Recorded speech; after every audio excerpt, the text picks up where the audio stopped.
Hey, this isn't Midnight Auto. This is a hot rod shop, and we've been building a 23T bucket with a Nissan Skyline motor on it. Let's see how far we got. And there's a little mayhem.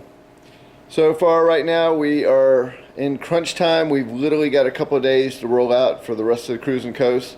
And of course we've hit every roadblock you can possibly imagine. Nothing's been easy on this build.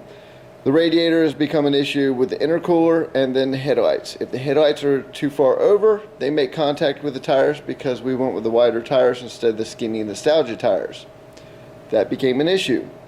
The mounts for the intercooler, there's really nothing there, so we have to custom make all that. And then the perches I had for the lights and the shocks are no longer usable, so we're going to have to custom make something. The motor's in it, looks pretty good, she's ready to go. One of the other issues we ran into, the gearbox. So we had another gearbox right there, and finding parts to get to it. Once we found the parts we needed, the double U-joint did not fit. So we have to go with the other gearbox we got, which was a little bit different mounting for the bracket we already had. So yes, nothing has been easy on this. From the 300ZX transmission did not bolt up to RB26, completely different. It will go to RB25 but not the RB26. So we have the bad boy other transmission in it. So we are makeshifting our seats in there right now. That is coming along pretty good. We still don't have our dash completed with our wiring, but the computer's in there. We have about 11 wires, 12 wires we have to wire up. The gas tank's going to look something like this. We got the final little bracket welds on the rear end, and that is completely in, so I can make the drive shaft. That shouldn't take but a few hours. And then actually plumbing the intercooler. We're going to do all new fluids, new antifreeze, oil change on the motor, gear oil on the transmission, gear oil in the rear end, get that done. And the brakes, we still have to actually bleed. One of the problems we ran into was doing the exhaust. We had to get that done first so we could get the actual master cylinder brake pedal that is frame mounted up through there. The exhaust from the RB26 would have been right at the actual master cylinder, so that was a no-go. So we got that. Now they're going to be coming out the side.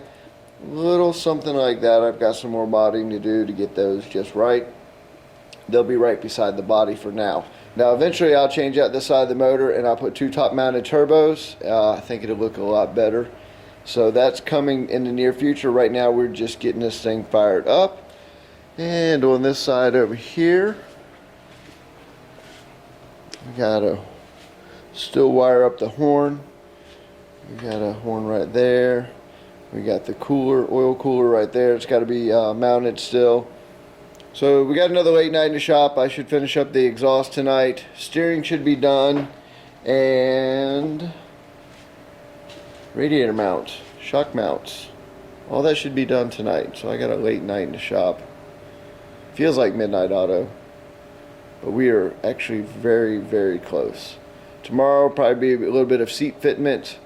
Get the seat belts in there. And try to get this thing down to the state police so they can inspect it and give us a tag. Other than that, it's coming along pretty good. First RB powered T-bucket ever. And that motor looks just sexy in there. All the drift guys are going to be crying, I want that motor in my car. Here it is on a T-bucket. Then you got all the Ford guys going to be crying because it's not traditional with a V8 on here. So I got all of them all messed up. But that's alright, that's what it's all about. They'll definitely be looking going, what the heck? RB26. 500 horsepower twin turbo. Yeah, she'll get down the road pretty quick. Alright, time for me to get out of here. I got a lot of work to do. It's going to be a late night in the shop again. Bunch of things to do. It seems like the little things have been taking up the most amount of time.